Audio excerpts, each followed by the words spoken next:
Terima kasih Anda masih bersama kami dalam Telisik Hukum. Kita masih berbicara dengan Mas Raditya terkait konteks isu perselingkuhan, perzinahan, dan asusila dalam Kitab Undang Hukum Pidana. Mas Radit, tadi kita sudah bicara mengenai bahwa ada kontak fisik yang seharusnya menjadi dasar pembuktian bila kita ingin melaporkan dalam kaitan dengan pasal-pasal perselingkuhan, perzinahan, tindak asusila.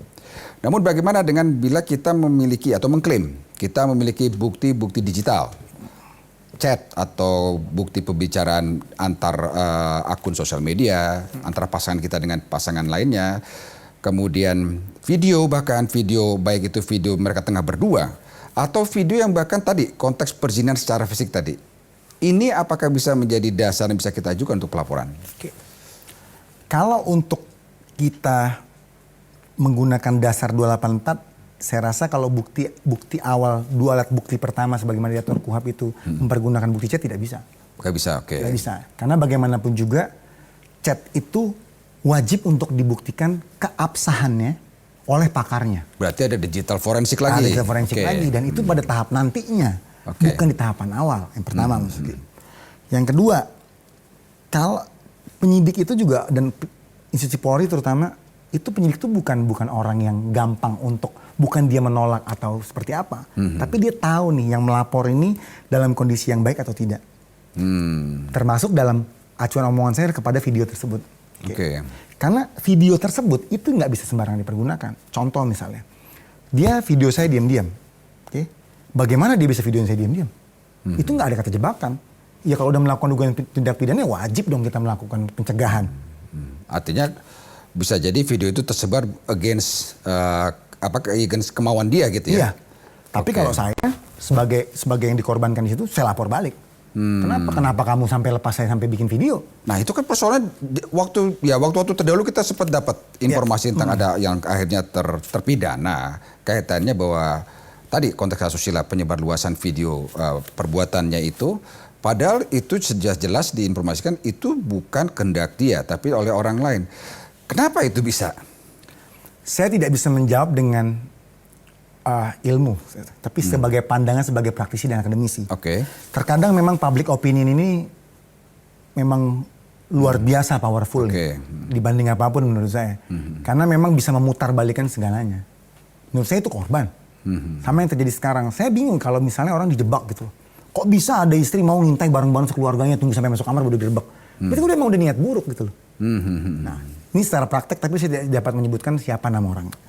Digerebek, digampar marah-marah sampai polisi misalnya segala macam. Emang mau dicerai? Nggak mau kan istrinya kan? Nah terus ngapain harus dilaporin? Artinya malah ada memunculkan tindakan kekerasan baru yang memunculkan pasal baru kalau si korban yang dipukul. Dan hal yang memalukan, istri itu wajib menjaga marwah suaminya. Oke? Dengan kamu bikin laporan polisi, emang nggak ada punishment lain? Ya, punishment sosial lainnya tentunya. Iya dong. Kalau saya karena sebagai laki-laki ya, tapi menurut saya juga koreksi diri dulu. Kenapa sampai suaminya selingkuh? Karena juga gini, sebuah dugaan tindak pidana itu pasti ada awal mulanya. Unsur mulanya itu pasti ada. Karena waktu disidik pun, contoh misal unsur buktinya cukup.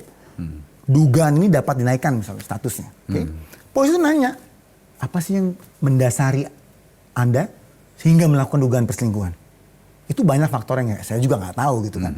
Tapi menurut saya juga pertanyaan-pertanyaan itu kan akan dibawa nanti ke persidangan. P19, P21 nanti kan. Itu kan juga menjatuhkan harga diri perempuannya juga dong nanti. Nah sebentar, ini dari awal sepertinya kita bicara dalam konteks bahwa pelaku ada laki-laki. Bagaimana kalau pelakunya perempuan? Baik. Kalau pelakunya ini perempuan, saya tanya, kita bakal belah ke dua belah pihak. Perempuan yang berstatus istri orang atau perempuan yang tidak berstatus. Maksud saya lajang. Okay? Kalau dia tidak berstatus, ya Mas Oki, misalnya laporin polisi nih misalnya. Aduh gini ngajarin yang nggak benar nggak? Sangkanya kan gini nih. Kalau orang hukum nih misalnya, nauzubillah min dzalik misalnya ada yang, kalau orang tinggal jawab, udah kayak gini deh Pak. Daripada saya dilaporin, saya nikahin aja deh. Selesai. Kan menggugurkan tindak pidana Pak. Betul. Bener dong. Tapi kan nggak bisa istri saya dirugikan gini-gini. Istri saya itu gugat saya Pak. Kalau saya ngerasa adil ini untuk yang beragama Muslim. Tapi kan juga secara notabene juga perselingkuhan itu kan apa ya? Kalau saya jawab secara lazim memang belum terlalu dapat diterima di negara Indonesia. Tapi pada faktanya yang gimana? Saya pengen concernnya seperti ini Mas Oki. Saya seorang akademisi terkadang lagi nonton sama anak saya di rumah pulang kerja terus tiba-tiba ada berita bahas seperti itu gitu. Sementara istri saya juga di sekolah pengurus jamiah gitu loh. Yang mana suaminya praktisi hukum. Tapi kalau ada kondisi begitu juga kadang-kadang seperti itu. Konteks sosial jadi lebih kental di jadi situ pressure ya. gitu loh. Jadi saya merasa bahwa hal ini sebenarnya concern pemerintah juga. Ya, tapi bukankah dalam konteks ini wanita juga diuntungkan? Artinya mereka juga dijaga dengan peraturan-peraturan tadi segala macam, termasuk opini yang terbangun untuk membela kepentingan mereka. Terlepas dari apapun maksud dan tujuan mereka, misalkan membesarkan kasus ini. Saya rasa sih bukan perempuan yang dijaga maksudnya. Kita yang dikorbankan lah. Ya, itu perempuan dijaga, laki dikorbankan. Kita dikorbankan, kenapa? Karena kita terus yang salah. Oke. Karena gini, saya tidak pernah atau belum pernah mendengar ada satu dugaan tindak pidana yang istrinya maksa. Kan nggak bisa perempuan merkosa laki-laki. Walaupun ada satu kasus putusan. Saya ingat, teman saya tidak tahu pasti, cuman saya pernah mendengar. Gitu. Jadi memang secara harafiah memang kita memang pelaku utamanya memang laki-laki. Walaupun kalau ada godaan pun saya yakin pertimbangan majelis tidak akan pernah membela kita. Oke, balik ke tadi di awal bahwa kita bicara mengenai bukti-bukti tambahan berupa tadi yang WhatsApp maupun video dan segala macam. Pertanyaannya Mas Radit. Baik. Kalau penggunaan tadi hasil-hasil digital tadi merupakan hasil dari penjebakan. Kan kalau film-film kita sering lihat kan, nyawa detektif untuk dapetin Blackmail. foto, dapetin video tersembunyi pada saat pasangannya kita curigai melakukan aktivitas tertentu. Itu sah nggak secara hukum digunakan sebagai bukti atau dasar pelaporan? Saya rasa pernyataan saya pasti ada yang menentang. Tapi kalau untuk video dan bukti segala macam, itu saya rasa petunjuk ya. Ya petunjuk ya, kecuali memang dia dapat ditaruh di sadap di mana saya nggak ngerti juga, sampai bisa merecord suatu hubungan badan. Kontaknya disadap nih ya, bukan yang diproduksi oleh si pasangan kemudian tersebar, bukan? Ya, apakah ditaruh di sini, chip segala macam, itu menurut saya dapat menjadi bukti. Oke. Karena tidak bisa direkayasa. Kalaupun ada juga mungkin belum sampai lah orang Indonesia melakukan hal setanggih itu menurut saya, pandangan saya, mohon maaf kalau koreksi kalau ada yang salah. Tapi kalau untuk chat itu biasanya saya yakin tidak akan bisa. Tapi unsur lainnya ada.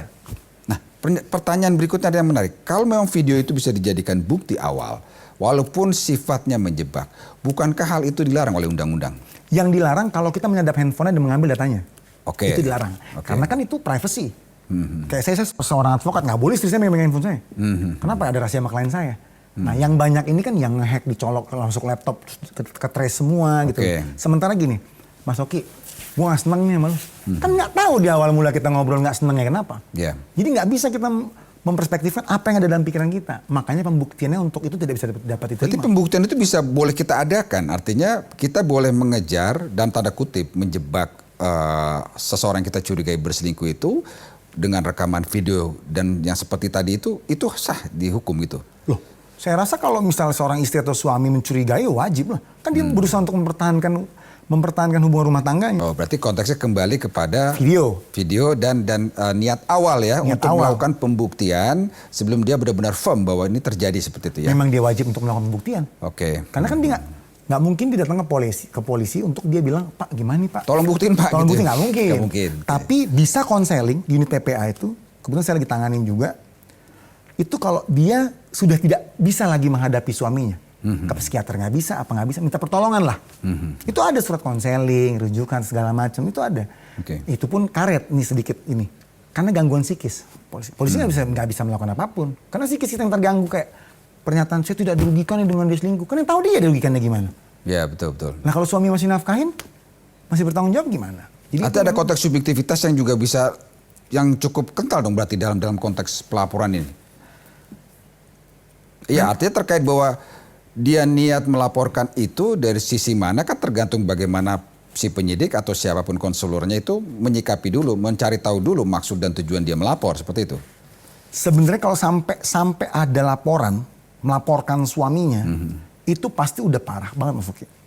Pasti udah parah banget dan dia memang udah siap untuk divorce biasanya. Nah biasanya ini kalau ada bukti petunjuk, nah kan biasa kalau polisi di mediation dulu nih. Coba deh Pak ngomong baik-baik dulu deh. Kan itu kan memang harus mufakat, bagaimana undang-undang dasar juga bilang gitu. Biasanya justru bargain position ini malah merugikan para terlapor. Terlapor atau pelapor yang dirugikan nantinya? Terlapor dong. Terlapor. Kenapa kan? Udah deh sekarang gini, kamu ngaku deh. Aku pokoknya kamu ngaku dulu. Nggak biasa kayak gitu kan? Bikin laporan dulu. Iya, saya menyatakan tidak akan berjanji mengulangi lagi. Udah ngaku kan? Ya. Blunder jadinya gitu. Sementara menurut saya justru itu bukti malah bisa dipergunakan untuk melanjutkan laporan tersebut. Gitu. Kan aneh kan? Betul. Belum terbukti, diupayakan untuk mediasi malah jadi bargain position. Itu blunder di situ menurut saya. Oke. Berarti ada konteks kehati-hatian dalam menyikapi hal ini baik dari terlapor maupun pelapor ya. Ya. Bukan kita mengajarkan bahwa ada sisi-sisi yang bisa kita ambil dalam konteks perzinahan ini, bukan. Tapi harus yang kita luruskan adalah bahwa tata cara dan tata krama untuk melaporkan konteks ini harus benar-benar diperhatikan gitu ya. Ya. Kita akan bahas sesaat lagi Mas Radit. Dan pemirsa Televisi Hukum, kami akan segera kembali dengan pembahasan lebih menarik lain tentunya. Kami segera kembali.